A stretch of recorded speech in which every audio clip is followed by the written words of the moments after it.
नमस्ते बच्चों। आज हम विज्ञान और प्रौद्योगिकी प्रायोगिक पुस्तिका किस तरह से कंप्लीट करनी है उसकी जानकारी प्राप्त करेंगे और इस जानकारी के आधार पर आपको प्रयोग पुस्तिका पूरी करनी है। और ये प्रयोग पुस्तिका आपको बोर्ड के प्रैक्टिकल एग्ज़ाम के समय लेकर के आनी भी है। तो देखिए बच्चों, प्रयोग पुस्तिका इस तरह से है।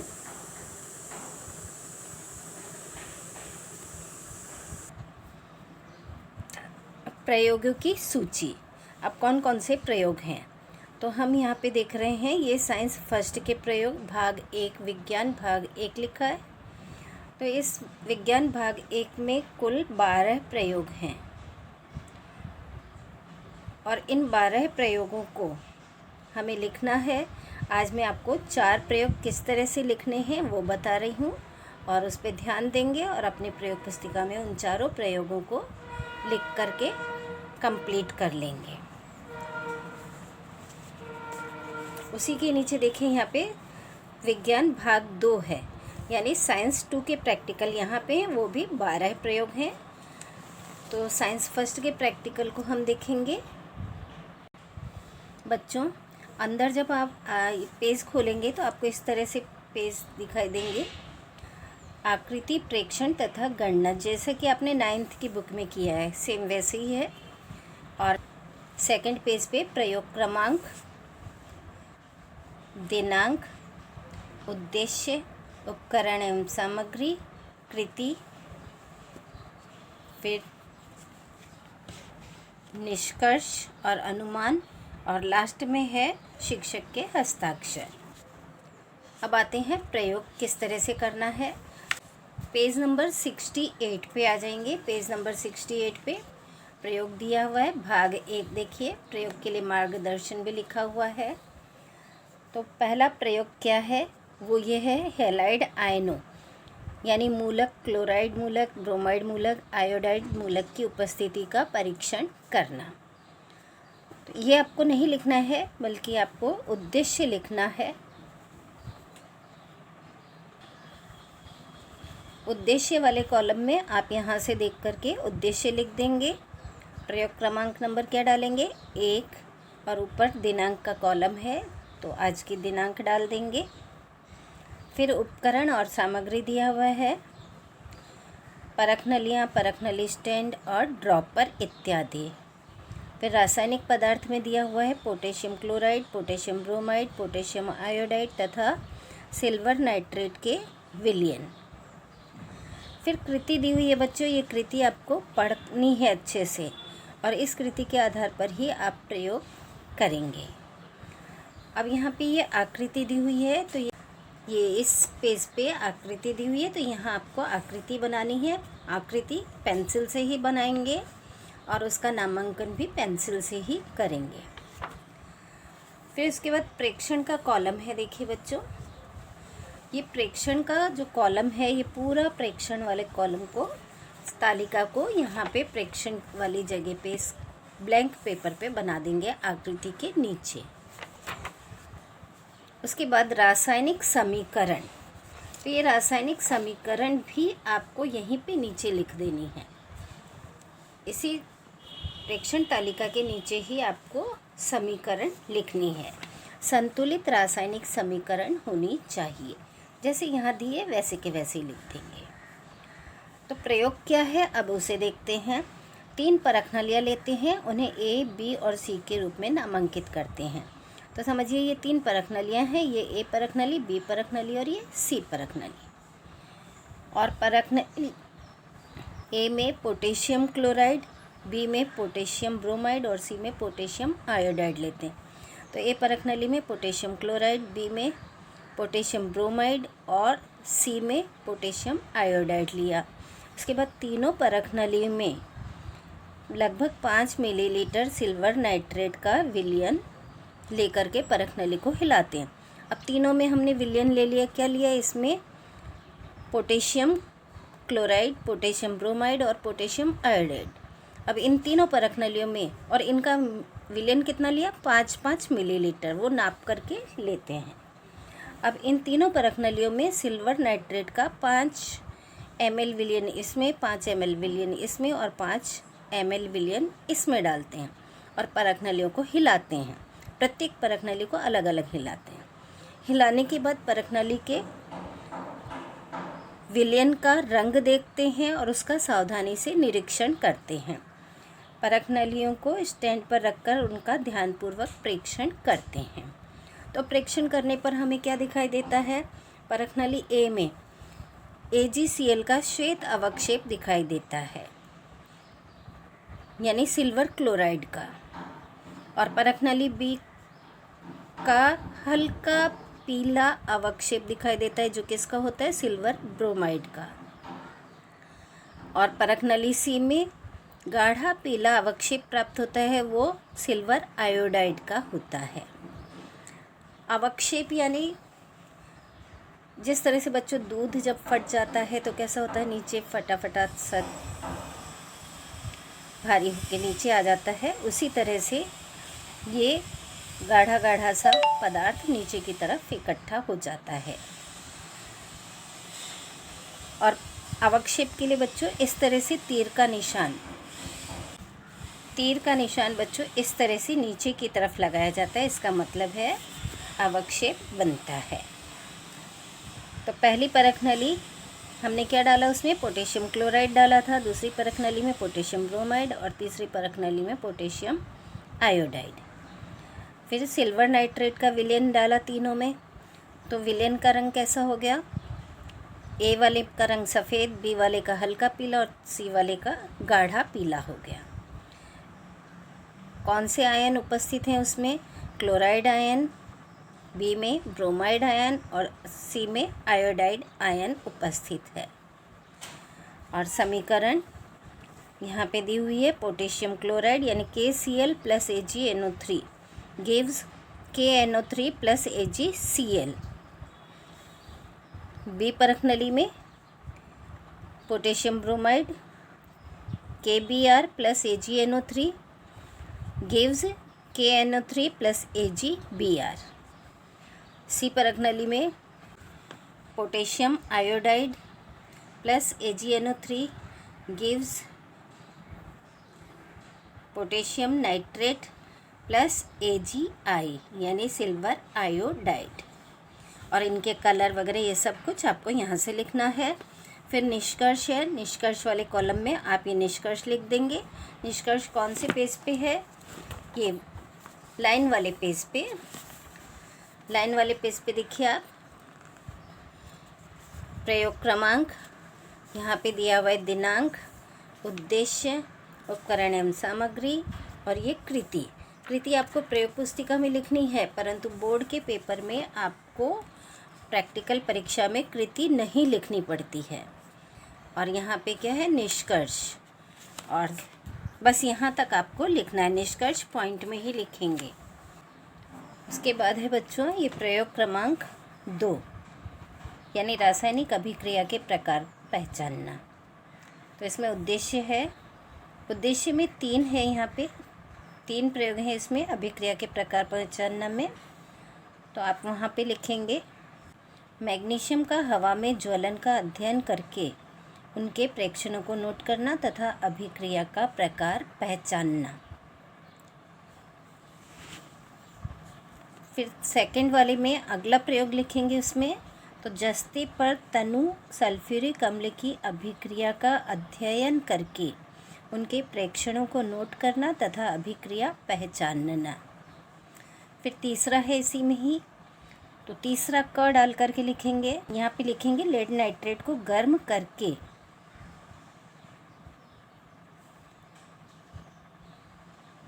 अभिक्रिया का अध्ययन करके उनके प्रेक्षणों को नोट करना तथा अभिक्रिया का प्रकार पहचानना।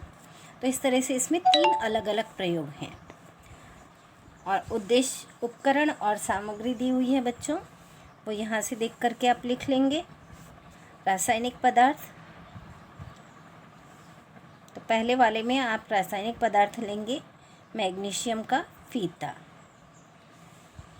दूसरे में लिखेंगे आप जस्ते का चूर्ण तनु सल्फ्यूरिक अम्ल, और तीसरे वाले में क वाले में लिखेंगे लेड नाइट्रेट का पाउडर।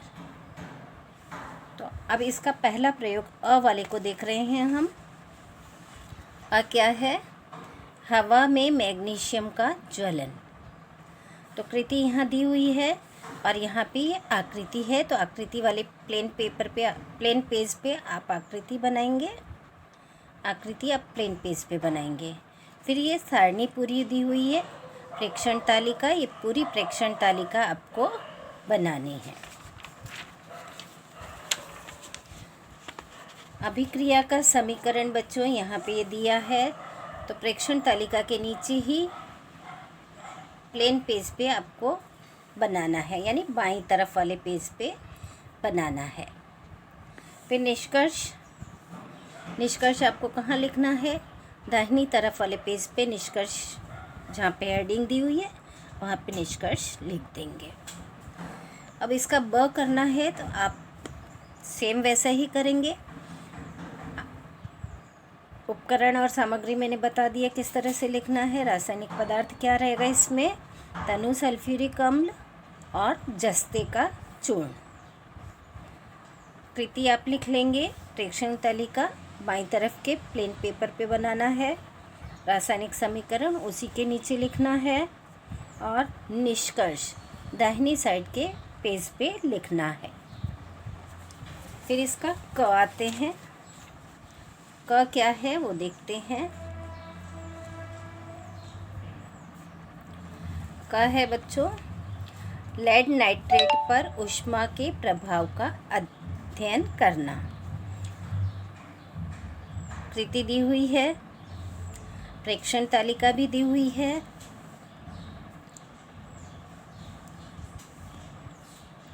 और उसके नीचे ये समीकरण भी दी हुई है। तो यहाँ तक लिख लेंगे। अब यहाँ पे बच्चों देखिए तीर का निशान ऊपर की तरफ लगाया हुआ है। ऊपर की तरफ लगाने का मतलब है ये गैस बाहर निकल रही है, और नीचे की तरफ अगर तीर का निशान इस तरह से लगाते हैं तो इसका क्या मतलब हुआ? अवक्षेप बन रहा है। ये मैंने आपको पढ़ाते समय भी बताया था। फिर इसके निष्कर्ष लिख लेंगे। निष्कर्ष यहाँ पे 4 पॉइंट दिए हुए, चारों के चारों पॉइंट आपको लिखने हैं।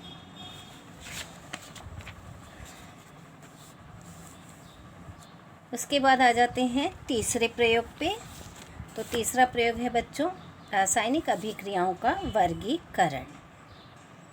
तो उद्देश्य आपको यहाँ से देख के लिखने हैं, और इस उद्देश्य में आपको क्या लिखना है? अलग अलग रसायनों का उपयोग करके। फिर ये मत लिखिएगा यहाँ पे, और उसका पहला डाल दीजिए। कली चूने पर पानी की अभिक्रिया संपन्न करना और प्रेक्षण करके उनका वर्गीकरण करना। इस तरह से लिखेंगे। फिर सेकंड वाले के लिए आप लिखेंगे, अगले पेज पे करेंगे इसको, तो उसको लिखेंगे अलग अलग रसायनों का उपयोग करके फेरस सल्फेट के कैलाशों पर ऊष्मा की अभिक्रिया संपन्न करना और प्रेक्षण करके उनका वर्गीकरण करना। तो इसी तरह से आप बाकी के दोनों भी लिख लेंगे। आपको ये लाइन यहाँ से नहीं लिखनी है, बल्कि क वाले में ये लिख देंगे और ड वाले में यहाँ से लिख के लिख दीजिएगा। फिर उपकरण और सामग्री लिख लीजिए। रासायनिक पदार्थ, तो कली चूने वाले में आपको क्या लिखना है? कली चूना। फेरस सल्फेट वाले में फेरस सल्फेट, और लोहे की कीलों पर कॉपर सल्फेट के विलयन की, तो लोहे की कीलें और कॉपर सल्फेट। फिर है सोडियम सल्फेट के विलयन के साथ बेरियम क्लोराइड की अभिक्रिया, तो इस वाले में आप लिखेंगे सोडियम सल्फेट का विलयन और बेरियम क्लोराइड का विलयन। तो अ वाले में आपको कृति किस तरह से लिखनी है? कली चूने पर पानी की अभिक्रिया। तो यहाँ पे ये कृति दी हुई है, देखो बच्चों, और ये यहाँ पे इसकी आकृति, ये बच्चों इसकी आकृति है, कली चूने पर पानी की अभिक्रिया। तो कली चूने पे जैसे ही पानी की बूंद, एक चाइना डिश में 10 ग्राम चूने चूना लेते हैं और इस चाइना डिश को एस्बेस्टस की किसी शीट पर रखते हैं।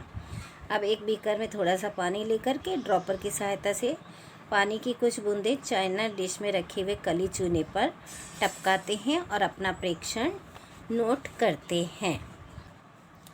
तो प्रेक्षण तालिका आप यहाँ से देख करके पूरा लिख देंगे। पूरी प्रेक्षण तालिका आपको लिखनी है और उसी के ही नीचे रासायनिक समीकरण और निष्कर्ष लाइन वाले पेज पे लिखेंगे। अब इसका ब लिखते समय भी आपको उसी तरह से करना है। फेरस सल्फेट पर ऊष्मा की अभिक्रिया, इसका अध्ययन करना है।